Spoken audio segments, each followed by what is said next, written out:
हरे कृष्ण जय राधे श्याम समवेत श्री कृष्ण अनुरागी गौर अनुरागी मातृमंडली पितृमंडली आहूत अनाहूत भागत ग्रामवासी बृंद जरा राधा गोविंदे जरा गौर निताई रातुल चरण आश्रय ग्रहण करेছেন তাহাদের সবাকার চরণে রইল আমার কোটি কোটি দণ্ডবত।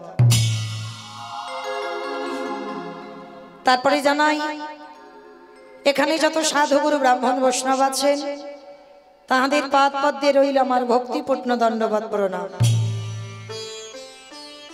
তারপরে জানাই মাগো আমি আমার পিতামাতার চরণে আমার শিক্ষা গুরু দীক্ষা গুরুর চরণে अनंत कोटि कोटि दंडवत प्रणाम। तारपरे जादेर कथा ना बोलले बाबा सबथेके बड़ भूल होबे, सबथेके बड़ अपराध होबे। जे कमिटी दादा भाई बाबा ठाकुर भाईदेर उद्योगे आजकेर महानाम यज्ञानुष्ठान कीर्तन जगतेर सर्वकनिष्ठतम कीर्तनिया हये आमी मौमिता घोष आमार सम्प्रदायेर तरफ थेके तादेर चरणे सर्वाग्रे जानालाम कोटि कोटि दंडवत प्रणाम। तो कीर्तनेर प्रारम्भे बाबा कालके थेके बहु बहु कीर्तनियार आमरा आसछि। तो कीर्तनेर प्रारम्भे जत कीर्तनिया सम्प्रदाय एसेछे प्रत्येकेर चरणे रइल आमार कोटि कोटि दंडवत प्रणाम। तबे मायेरा कीर्तनेर प्रारम्भे आमार मने हय सर्वाग्रे जादेर उद्योगे कीर्तन हय तादेरके आगे प्रणाम देওয়া उचित। এটা কারোর বিচারে নয়, এটা আমি আমার বিচারের আমার ব্যক্তিগত কথা বলছি যে আমার মনে হয় সবার আগে যাদের উদ্যোগে কীর্তন হয় বাবা তাদেরকে আগে প্রণাম দিতে হবে। কেন? যারা মাসের পর মাস মাধুকরী করে লোকের দাঁড়িয়ে দাঁড়িয়ে গিয়ে কেউ 5 টাকা কেউ 10 টাকা কেউ 50 কেউ 100 যে যেমন পেরেছে দিয়েছে তাদের ভিক্ষার আঁচলে, তার উপরে বাবা আবার কত কটু কথাও বলেছে। তবু কিন্তু এত কিছু সহ্য করেও এই গ্রামের মঙ্গলের জন্য কেউ কিন্তু ব্যক্তিগত মঙ্গল নয় যে নিজস্ব মঙ্গলের জন্য কীর্তনটা করাচ্ছে না, এই গোটা গ্রামের মঙ্গলের জন্য যারা আগিয়ে এসেছে কীর্তন জগতে সর্বকনিষ্ঠতম কীর্তনিয়া হয়ে আমি মৌমিতা ঘোষ আমার সম্প্রদায়ের তরফ থেকে তাদের চরণে সর্বাগ্রে জানালাম কোটি কোটি দণ্ডবত প্রণাম। तो केन मा प्रणामटा जानालाम आगे आमार कमिटी दादा भाईदेर एटा तो जाना दरकार, कारण आमादेर सबाइके मने राखते होबे मा एटा कलिजुग और एई कलिजुगे यागयज्ञ नय व्रत पूजा नय ध्यान तपस्या नय हरिर नाम नामैव केवलम कलौ नास्तेब्य गतिरन्यथा। कलिर मानुषेर हरिनाम छाड़ा कोनो गति नाई, कोनो गति नाई, কোনো গতি নাই। আপনারা প্রশ্ন করবেন মৌমিতা সেই কালকে থেকে কত কত কীর্তনিয়া কীর্তন গাইছে, এখন আমি এসেছি আবার আমার পরে আবার আছে এক দাদা ভাই, তাহলে বাবা যত যত কীর্তনিয়া আছি প্রত্যেক কীর্তনিয়া একটাই কথা বলে বলে হরিনাম করো, হরিনাম শোনো, একাদশী করো, ভগবানের চরণে তুলসী দাও, তুলসী গাছে জল দাও, ভগবান ছাড়া তোমাদের আর গতি নাই। कि मायरा कालके থেকে কীর্তনিয়ারা ওই সব বলেই যাচ্ছে না শুধু ভগবানের চরণ ভজন করো আর কিছু নয়, কিন্তু মায়েরা শুধু কীর্তনিয়ারা বলবে আর আপনারা শুনে বাড়িতে যাবেন হবে না, ওই কথাটাকে একটু অনুভব করতে হবে, বিচার করতে হবে যে কথাটা আমরা যে বলে যাচ্ছি সেই কথাটা বাস্তবের সঙ্গে মিলিয়ে নিতে হবে বাবা। এই যে কীর্তনিয়ারা বলছে হরিনাম ছাড়া মানুষের গতি নাই, ভালো করে দেখেন তো বাবা হরিনাম ছাড়া গতি আছে? যে যত বড় ধনী হোক না কেন, যার যত টাকা থাকুক না কেন, যার যত অর্থ থাকুক না কেন, মনে রাখতে হবে মা শেষের দিনে তোমার এই পৃথিবীতে কেউ আপন নয়, কেউ তোমার আপন নয়, সব দুদিনের জন্য। আজকের এসেছো যেমন একা তোমাকে যেতে হবেও একা। যেদিন এসেছিলে বাবা তুমি সাথে কিছু নিয়ে আসোনি, আর যেদিন তুমি এই ভব মায়া ছেড়ে চলে যাবে সেদিনও তুমি সাথে কিছু নিয়ে যাবে না। তবে যাবে কি তোমার সাথে বাবা তোমার কর্মফল। কতদিন হরিবাসরে বসেছো, কতদিন ভাগবত আসরে বসেছো, কতদিন সাধু সঙ্গ করেছো, গুরুচরণ আশ্রয় করেছো, কতদিন বাবা ভাগবত আসরে গিয়ে বসেছো, কতদিন তুমি ধর্মের কাজে যুক্ত আছো। এই ভালো ভালো কর্মগুলো তোমার সাথ দেবে মা। তবে আমি একটা গ্যারান্টি দিতে পারি, আর একজন তোমার সাথ দেবে। সে কে জানো? সে ধনী হোক আর গরিব হোক, মানুষের মৃত্যুর পর মা দুটো জিনিস তার সাথে নিয়ে যেতে হয়। বলো তো সেটা কি? এক হলো খোল আর একটা হলো করতাল। আর পিছনে বাজাবে বলো হরি বলো হরি। কি মাইরা আপনাদের এই গ্রামে বাজে তো? মানুষ মরে গেলে খোল করতাল বাজায়। আচ্ছা, এই জায়গাটা একটু বিচার করে দেখেন। তাহলে ঠাকুর বিসর্জন যখন করতে যাও বাবা, তখন তো বড় বড় ডিজে বক্স বাজাও। আর যেদিন আমাদের দেহ বিসর্জন হবে সেদিনকে একটা ডিজে বক্স বাজিয়ে গেলে হতো না? নিশ্চয়ই হতো। তাহলে হচ্ছে না কেন? এই জায়গায় চৈতন্য মহাপ্রভু শিক্ষা দিয়েছেন, ওরে কলির জ্ঞানন্ধজি, ভালো করে পিছনের দিকে তাকিয়ে দেয়। যেমন এসেছিস একা, যাচ্ছিস একা, সাথে যাচ্ছে কে? এই হরি নামে যাবে। আমাদের পচা দেখো দেখো যা,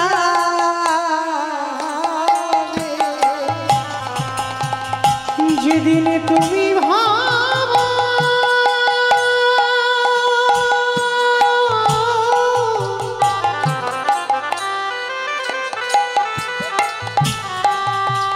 যেদিন তুমি ভাবো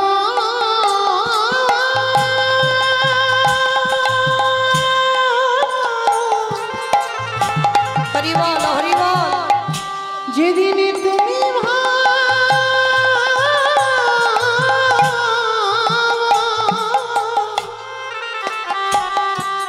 ওই ভাব পারে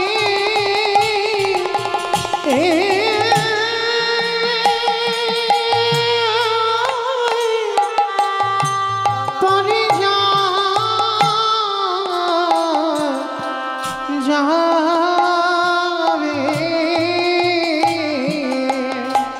সেই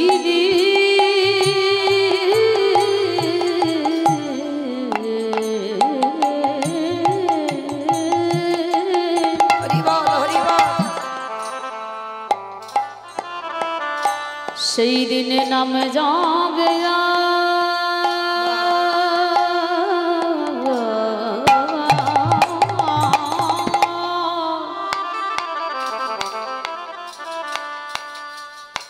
এই পচা দেহ ও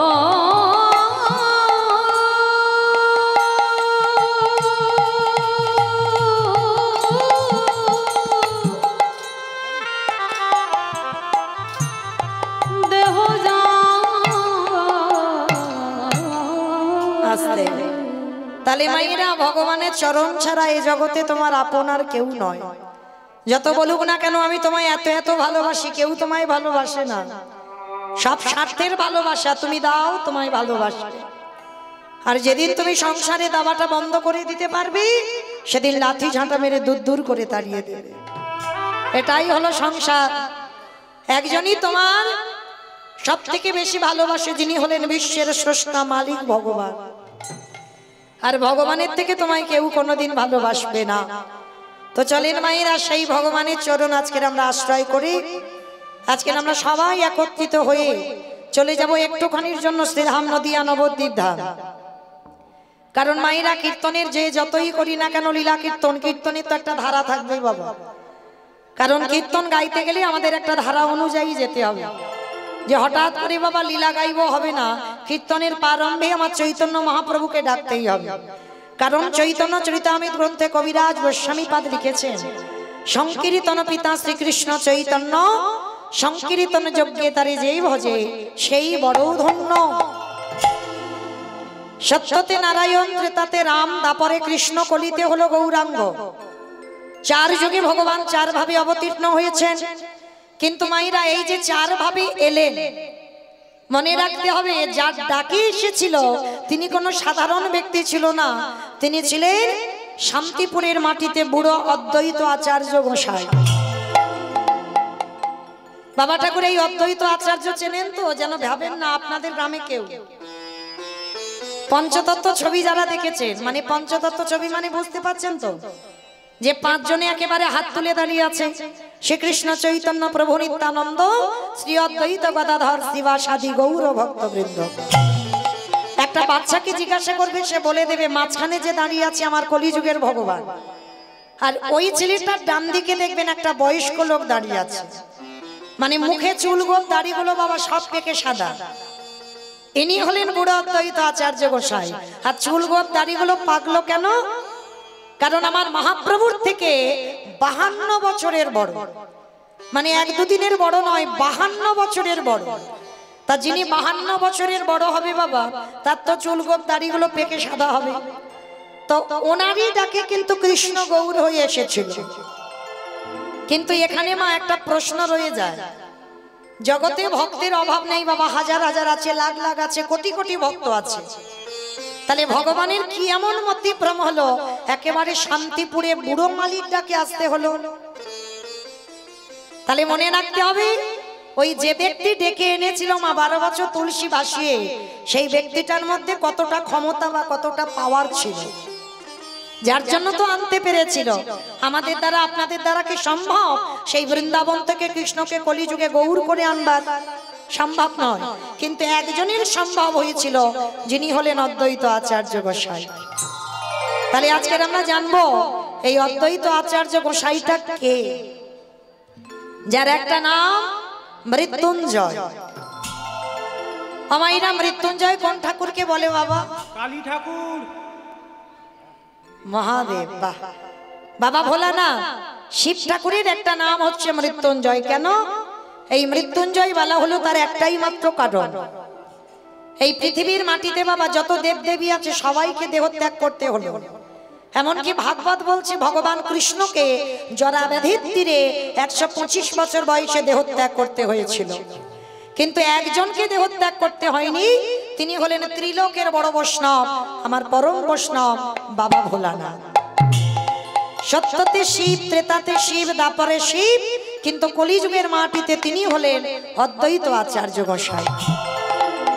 কিন্তু মাইরা এখানে আমাদের প্রশ্ন রয়ে যায়, কেন পৃথিবীর মাটিতে এত এত ভক্ত ছিল, কিন্তু বাবার মরণ হলো না, একই শিব হয়ে রইল, মৃত্যুঞ্জয় হলো কেন? কারণ কলিযুগে বাবা কিন্তু রূপটা পরিবর্তন করেছে। কেন জানো? তার একটা অপরাধ হয়েছিল। অপরাধটা করেছিল কবে জানো? অপরাধটা করেছিল বাবা, এই অপরাধের কথা শুনতে গেলে আমাদের সবাইকে যেতে হবে একটুখানির জন্য সেই মহাভারত। এই মহাভারতের মাটিতে গেলে আমরা উত্তরটা পাবো কিসের জন্য পরম বৈষ্ণব বাবা ভোলানাথ কি অপরাধটা করেছিল, কি অন্যায়টা করেছিল। এই মহাভারতে বাবা যুধিষ্ঠির মহারাজ করেছিল রাজস্বী যজ্ঞ। এই রাজস্বী যজ্ঞে ভগবান কৃষ্ণ সবাইকে দায়িত্ব বুঝিয়েছিল। আর ভগবান কৃষ্ণকে বলেছিল, যুধিষ্ঠির দাদা, কৃষ্ণ তুমি তো সবাইকে দায়িত্ব দিচ্ছ, ও কৃষ্ণ তুমি নিজে কোনো দায়িত্ব পালন করবে না? ভগবান আমার মুচকি হেসে বলেছিল, জানো দাদা, আমি তো এই যজ্ঞে সবাইকে দায়িত্ব দিয়েছি একটা করে, কিন্তু আমি আমার বেলা আলাদা করে দুটো দায়িত্ব ফেলে রেখেছি। যেই না বলেছি দুটো দায়িত্ব ফেলে রেখেছি, সঙ্গে সঙ্গে যুধিষ্ঠির মহারাজ চমকে উঠেছে। কৃষ্ণ সবাইকে তুমি একটা করে কাজ দিলি, আর তুমি তোমার নিজের বেলা দুটো কাজ, কি কাজ করবে কৃষ্ণ? বলে, জানো দাদা, আমার প্রথমবারের কাজটা হবে যত যত ভক্ত আসবে আমি কৃষ্ণ দয়াময় হয়ে সবার প্রথমে নিজের হাতে তাদের চরণ যুগলাকে ধৌত করে দেব। চমকে উঠেছে যুধিষ্ঠির দাদা, অসম্ভব কৃষ্ণ, এই পৃথিবীতে কেউ জানুক না জানুক, আমি জানি তুই কি আর আমি কে, আর কে কোন জাতের মানুষ আসবে, কে নিচু জাত কে উঁচু জাত, তুই সবার পায়ে ধরে পা দুটো ধোবাবি? ভগবান আমার মৃদু এসে বলছে, দাদা কোনো কালেই আমার জাতের বিচার ছিল না, কোনো সময়ে কোনো যুগেই আমার জাতের বিচার ছিল না। ওটা মানুষ করে, কে নিচু জাত কে উঁচু জাত, কে ব্রাহ্মণ কে বৈষ্ণব কে শূদ্র কে বৈশ্য, এটা মানুষের বিধান, এটা ভগবানের বিধান নয়। ভগবানের যদি বিধানও হতো মা, তাহলে যে মায়াপুরে আপনারা আমরা এখন যাই, ওটা তো মায়াপুর নয়, ওটা ছিল বাবা মিয়াপুর। আমরা হিন্দু সমাজ ওটাকে মায়াপুর করেছি, কিন্তু আদৌ ওটা মায়াপুর নয়, ওটা মিয়াপুর। মিয়াপুর কেন বলা হতো? মিয়া সাহেবের সম্পত্তি ছিল। এই মিয়া সাহেব কাকে বলে? মলয় চাঁদ কাজী। এই মলয় চাঁদ কাজীকে মিয়া সাহেব বলা হতো, আর গোটা সম্পত্তিটা ছিল মা মিয়া সাহেবের, ওই জন্য ওই জায়গাটার নাম ছিল মিয়াপুর। কিন্তু এই চাঁদ কাজী একজন বিধর্মী মুসলমান হয়ে কি করতো জানো? যেখানে হিন্দুরা হরিনাম করত, যেখানে ভাগবত পাঠ হতো, সঙ্গে সঙ্গে কাজী সাহেব গিয়ে ওই হিন্দুদের খোল করতালগুলো ভেঙে গুড়িয়ে দিত, করতালগুলো সুরধ্বনি গঙ্গায় ফেলে দিত, আর লাঠি দিয়ে বড় বড় অস্ত্র দিয়ে ওই মাটির খোলগুলো ভেঙে চৌচির করে দিত। মানে হরিনাম করতে দিত না কাজী। এত ক্ষেপে উঠেছিল নবদ্বীপবাসীরা। এই কাজীর অত্যাচারী বাবা কেউ আর হরিনাম করতো না, ভয় পেত, সবাই ভয়ে ভয়ে থাকতো। একদিন সমস্ত ভক্তরা নিমাইয়ের কাছে গিয়ে নালিশ জানালো, নিমাই নিমাই তুমি দেখতে পাচ্ছ না, তুমি কি শুনতে পাচ্ছ না? আমরা হরি নাম করি, আমরা কৃষ্ণ নাম করি, আমরা তো কারোর ক্ষতি করি না, তাহলে এটা কি আমাদের অন্যায়? কিন্তু ওই কাজী সাহেব আমাদের খোল করতাল ভেঙে দেয়, আমাদের হরি নামে বাধা দেয়। বলো না নিমাই, তুমি কি এর একটা বিহিত করবে না? নিমাই বলেছিল, বেশ তোমরা চলে যাও, আমি দেখছি কি করা যায়। যে যার ঘরে চলে গেল। কাজী সাহেব রাত্রিবেলা বাড়িতে ঘুমিয়েছে পালঙ্কে, ভগবান ভোরের বেলা দেহটা মানুষ আর মুখটা পশুর মতো। আমার কোন ঠাকুর গো? গণেশ ঠাকুর। গণেশ ঠাকুর, নৃসিংহদেব।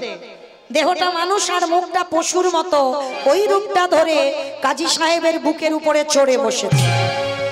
আর কাজী সাহেবের বুকের উপরে চড়ে বসে বলে বলেন, অপদার্থ, তোর এত বড় স্পর্ধা, তোর এত বড় সাহস, তুই ওই আমার ভক্তদের হরি নামে বাধা দিস?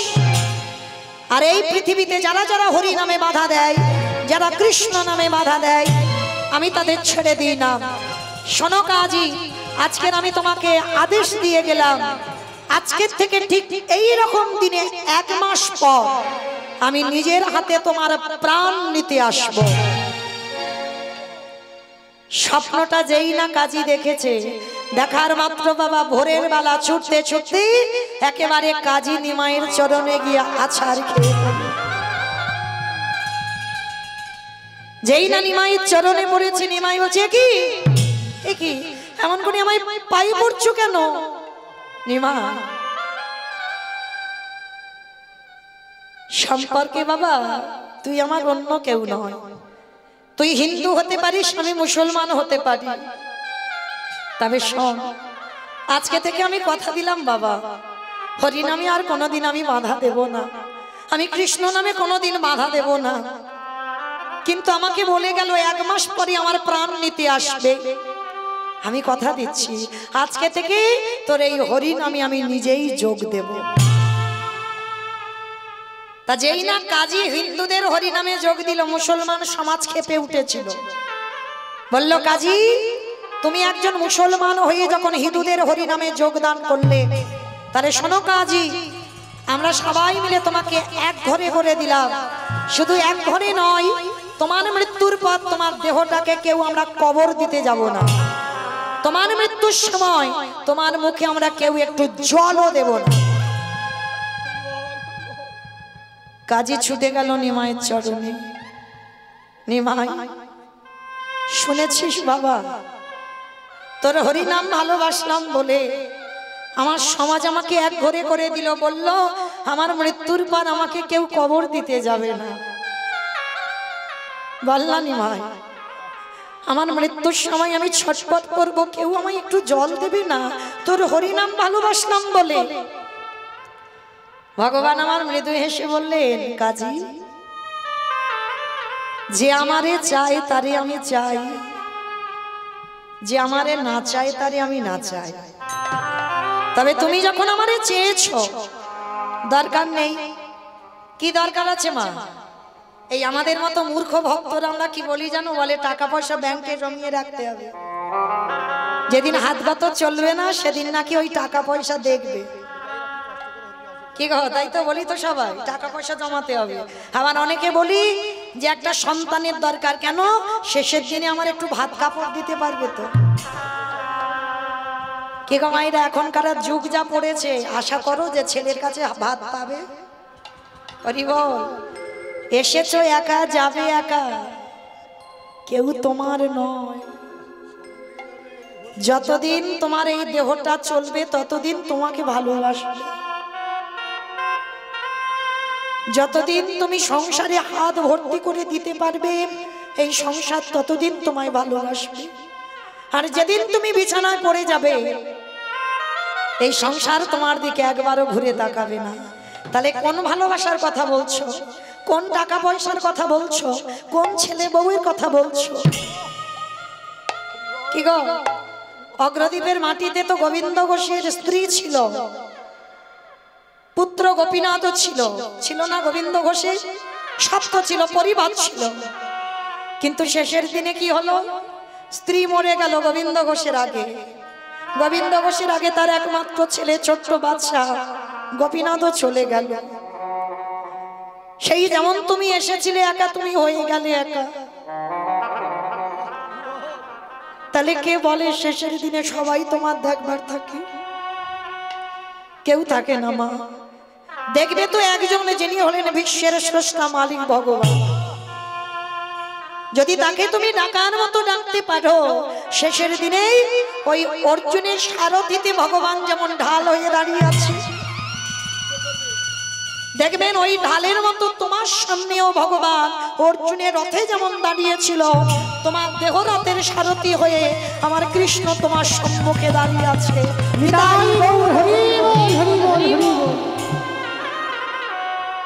তাই তো আজকের মহাপ্রভু বলেছিল, কাজী দরকার নেই কারো, তুমি যখন আমার চরণে আত্মসমর্পণ করেছো, শেষের দিনে আমি তোমার সাথে থাকবো। কাজীর বার্ধক্য দশা, পিপাসায় ছটফট করছে, কেউ জল দিতে এলো না। মহাপ্রভু নিজের হাতে গিয়ে ওই মুসলমানের বদনে জল দিল। মহাপ্রভু ভগবান হয়ে কাজীর দরবারে গিয়ে, বাবা কাজী যে গ্লাসে জল খেত সেই গ্লাসে আমার মহাপ্রভু জল খেয়েছে। তাহলে লক্ষ্য করে দেখেন ভগবানের আচরণটা কেমন। সেই কাজী যখন মৃত্যু সজ্জায় যন্ত্রণায় ছটফট করছে, মা অসহ্য যন্ত্রণা, এত যন্ত্রণা হচ্ছে, মৃত্যু যন্ত্রণা সবাইকে পেতে হবে। মা তৈরি হয়ে থেকো গো, মৃত্যু যন্ত্রণা সবাইকে পেতে হবে। এই মৃত্যু যন্ত্রণা প্রত্যেকের জীবনে আসবে, মাঝে যেভাবে মরে যায়। আমি যদি ওই হরিবাসরে গান গাইতে গাইতে মরে যাই তবু আমায় পেতে হবে। যদি আমি গাড়িতে যেতে যেতে অ্যাক্সিডেন্টে মরে যাই তবু আমায় পেতে হবে। আমি যদি বার্ধক্য দশায় আমি অসুস্থ হয়ে মরে যাই তবু তিনটে জ্বালা পেতে হবে, সবাইকে পেতে হবে। তিনটে জ্বালা কোথায় কোথায় আসবে?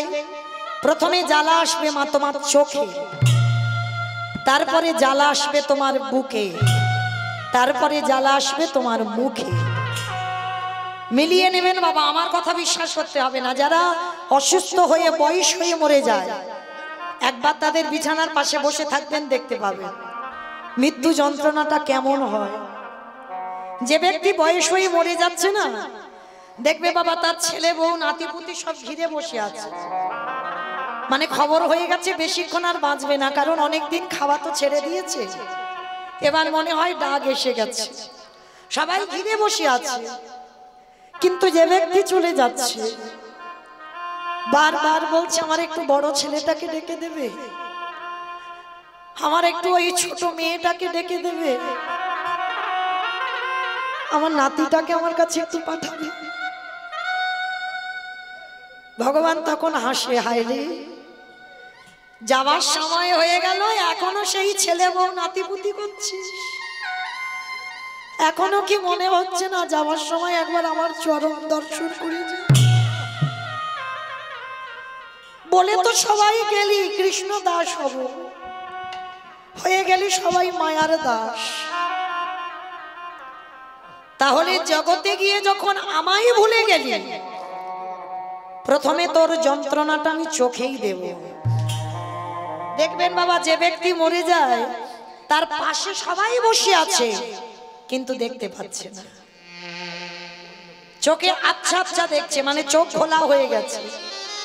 ভগবান পর্দাটা ফেলে দেয়, পর্দাটা ফেলে দিয়ে বলে, ওরে যে নয়নে সাধুগুরু বৈষ্ণবের চরণ দেখলি না,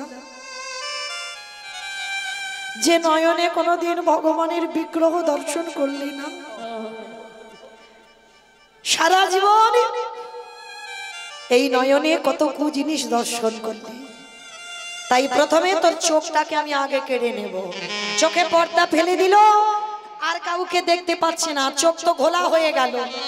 এই মানে মৃত্যুর সময় জন্তু দেশে বাবা বুকে চেপে ধরে, আর এমন বুকে চেপে ধরবে তুমি যে কাউকে বলবে যে আমার বুকের যন্ত্রণা হচ্ছে, মৃত্যুর সময় তোমার মুখ দিয়ে কোনো আওয়াজ বেরোবে না, শুধু একটাই আওয়াজ বার হবে, আ আ।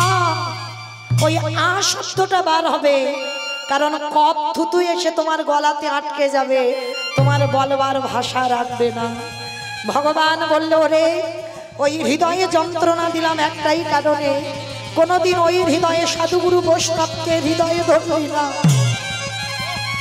কোনদিন ভক্ত আলিঙ্গন করলি না, তাই তো তোর হৃদয়ে যন্ত্রণাটা দিলাম।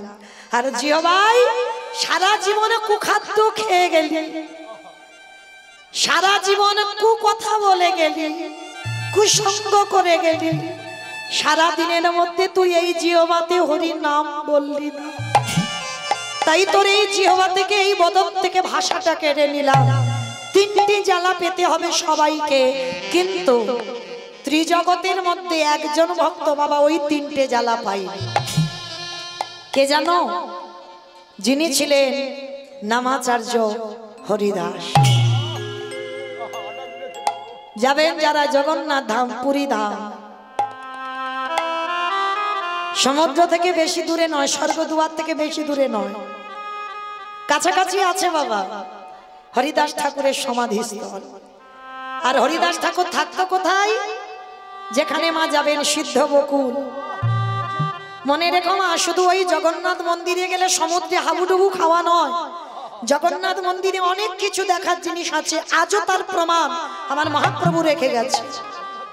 ওই জন্য বলে যাই মা, সেই জিনিসগুলো অবশ্যই দর্শন করবে, সেই জায়গার মাটি অবশ্যই মারাবে।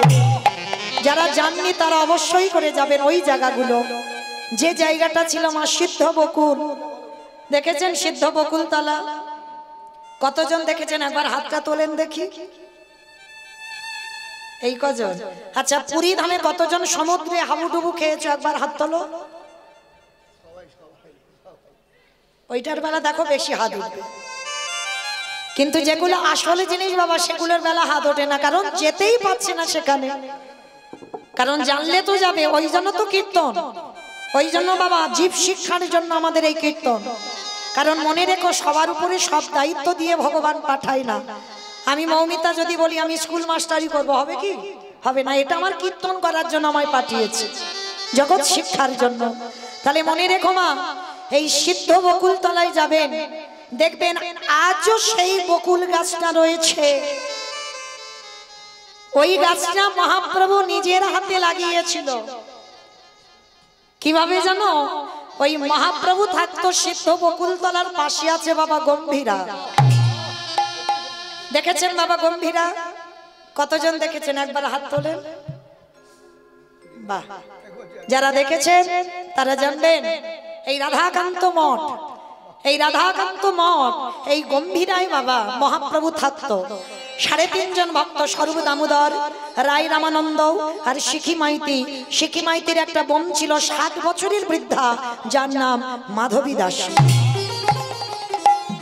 মনে রেখো বাবা, নারী জাতি যারা সন্ন্যাসী হয় মহাপ্রভুর কাছে কি যেত না? কোনদিন মহাপ্রভুর কাছে যেত না। মাধবী দাসীর এত ভক্তি ছিল, ওই গম্ভীরায় মহাপ্রভুর থেকে অনতি দূরে দাঁড়িয়ে দাঁড়িয়ে মহাপ্রভুকে দর্শন করত। কারণ নারী জাতি তো মহাপ্রভুর চরণে আসতে পারত না, কিন্তু মহাপ্রভুর কৃপা ওই তিনজন ভক্তদের মধ্যে, নারী জাতি মানে অর্ধে, পুরুষ মানে পরিপূর্ণ, ওই জন্য 3.5 জন বলছে। 3 জন পুরুষ ছিল, রায় রামানন্দ, শিখি মাইতি, আর শিখি মাইতির একটা বোন ছিল যার নাম মাধবী দাস, আর স্বরূপ দামোদর। 3 জন পুরুষ আর ওই শিখি মাইতির বোন মাধবী দাসী 60 বছরের বৃদ্ধা।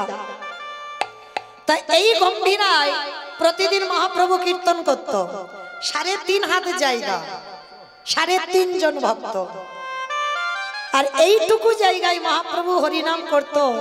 আর জানো, হরিদাস তো সিদ্ধ বকুল তলায়, এই যে রোদ যে কেউ আচ্ছাদন করে দেবে না।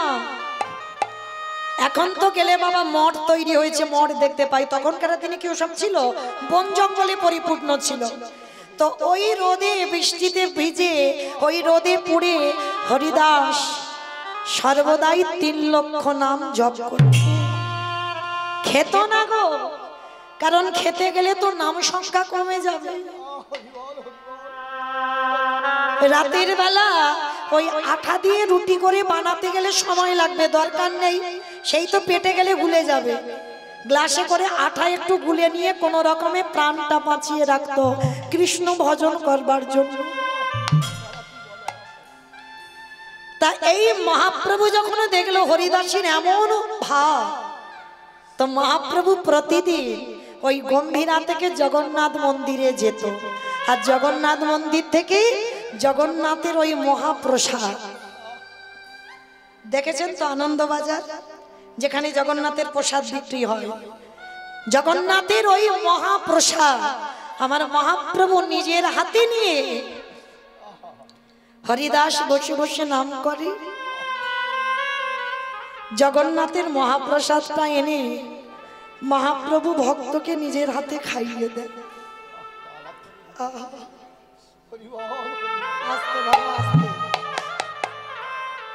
তো যখনই বাবা ওই প্রতিদিন মহাপ্রভু খাইয়ে দেয়, তো আজকের হরিদাস রোদে বসে বসে নাম করছে, মহাপ্রভু গেছে সকাল সকাল জগন্নাথ মন্দিরে, আর প্রসাদ স্বরূপ আমার ভগবান মহাপ্রভুর হাতে কি পড়েছে জানো? একটা বকুল গাছের দাঁতন কাঠি। মানে সকালবেলা ওই বকুলের কাঠিটা জগন্নাথের দাঁতন করতে দিয়েছিল, দাঁত মাজতে দিয়েছিল, আর সেই দাঁতন কাঠিটা আমার মহাপ্রভুর হাতে প্রসাদ স্বরূপ দিয়েছে। যেই না দিয়েছে মনে মনে ভাবছে, বাহ, জগন্নাথ, সচল জগন্নাথ, অচল জগন্নাথকে বলছে, জগন্নাথ আজকের আমার ভক্ত সকালবেলায় এই দাঁতন কাঠি প্রসাদ পাবে। যাক, হয়তো তোমার আজকের এটাই ইচ্ছা হয়েছে যে আজকের আমার হরিদাস এই দাঁতন কাঠিটাই প্রসাদ পাবে। তো এই দাঁতন কাঠিটা, বকুল গাছের কাঠিটা নিয়ে হরিদাসের কাছে গেছে। হরিদাসকে গিয়ে বলছে, হরিদাস, এই দেখো, আজকের আমার জগন্নাথ অন্য কিছু প্রসাদ দেয়নি, আজকের একটা অন্য ধরনের প্রসাদ দিয়েছে। কি দিয়েছে গৌরহরি?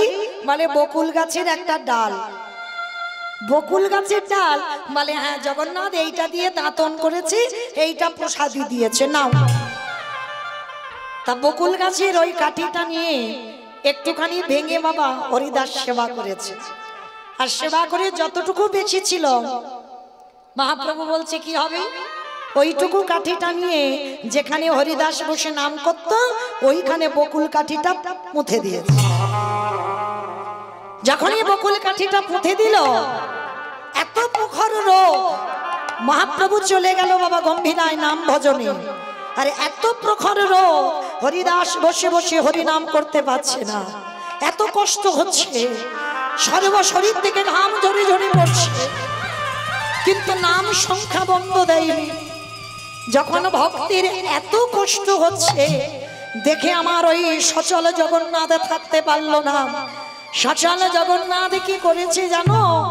যেখানে মহাপ্রভু বকুল কাঠিটা পুঁতে দিল, হঠাৎ দেখা গেল ওই বকুল কাঠিটা দিয়ে হঠাৎ ওই জায়গায় একটা বকুল গাছের জন্ম হয়ে গেল।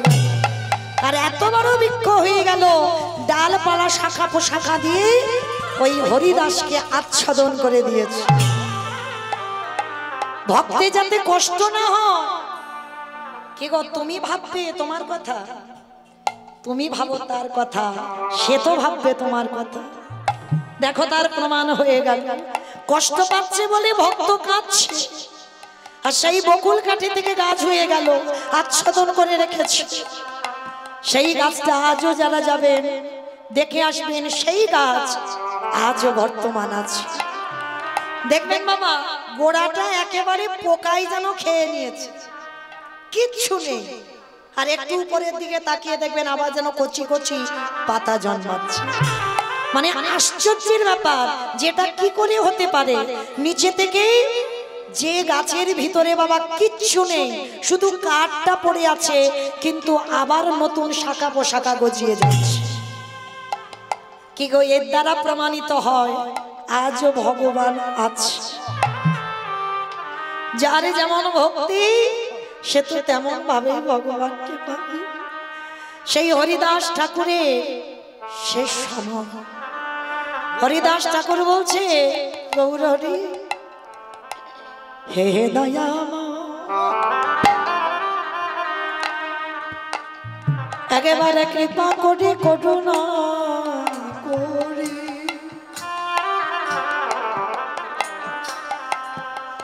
এবারে আমার যাবার সময় হলো, তুমি একেবারে কৃপা করে,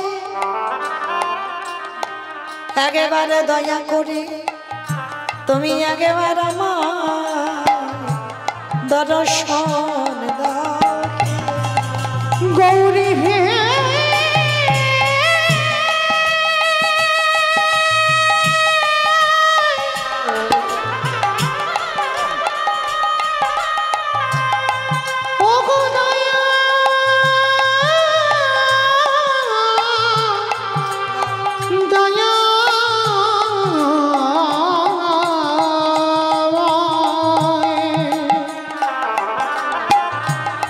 একেবারে কৃপা করি দেখা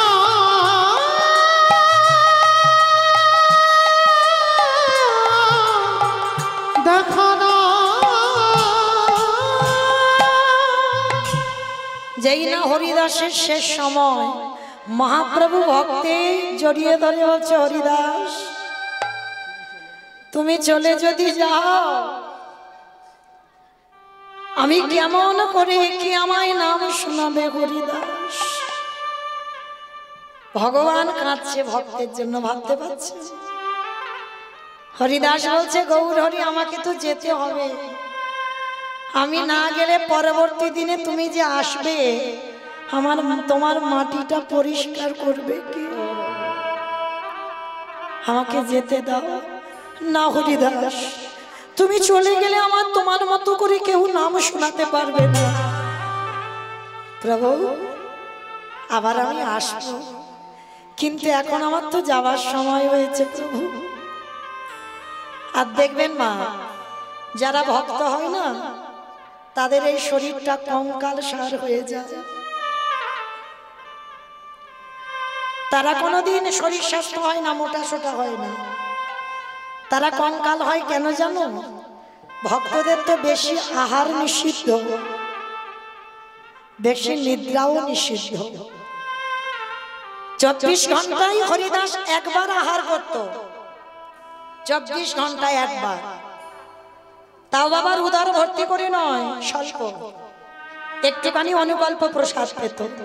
তো আজকে সেই হরিদাসের যাওয়ার সময় জীর্ণ মলিন বস্ত্র, হরিদাস চলে যাবে, কিন্তু যাবার আগে গৌরহরিকে বলেছিল, গৌরহরি আমি চলে যাব, কিন্তু যাবার আগে তোমার কাছে আমার একটা নিবেদন। কি নিবেদন? তোমার কাছে আমার নিবেদন, আমি 3টে যন্ত্রণা যেন না পাই। ভক্তরা যে জ্বালা পায় চোখে বুকে আর মুখে, আমি যেন ওই তিনটে জ্বালা না পাই। হরিদাস, তাহলে তুমি কি করতে চাইছো বলো? হে দয়াময়, তুমি একবার কৃপা করে প্রভু, তুমি আমার মাথায় হাত দিয়ে আশীর্বাদ দাও। আমার মৃত্যুর সময় আমি এই নয়নে যেন তোমায় দেখতে দেখতে আমি যেতে পারি। নয়নে হেরেব তোমারে ও চাঁদ বয়া, ও চাঁদ বয়া, হৃদয়ে ধরিব তোমারে ওরানা চরণ, তোমার ডাঙা চরণ, বদনে বলিব আমি তোমার নাম সংকীর্তন। হরি বল হরি বল। দয়াল হে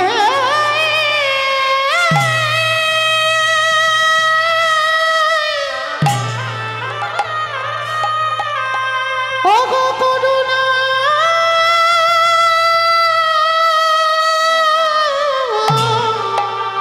করুণা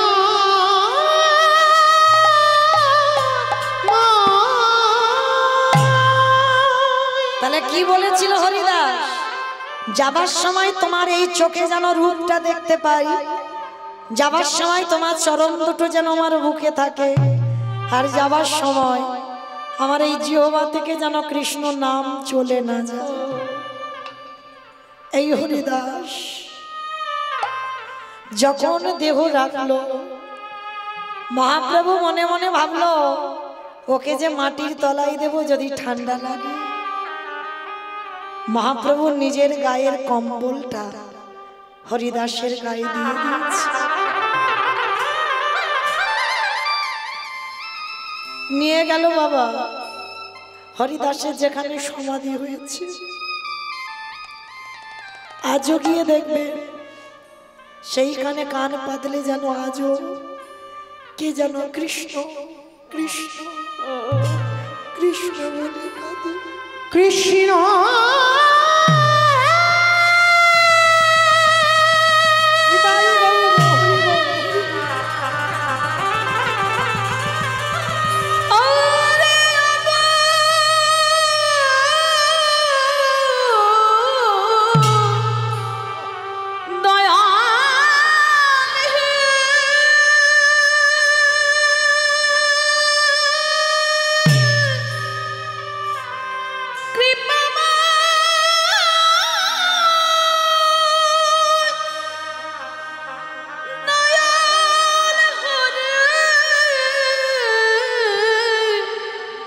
হরে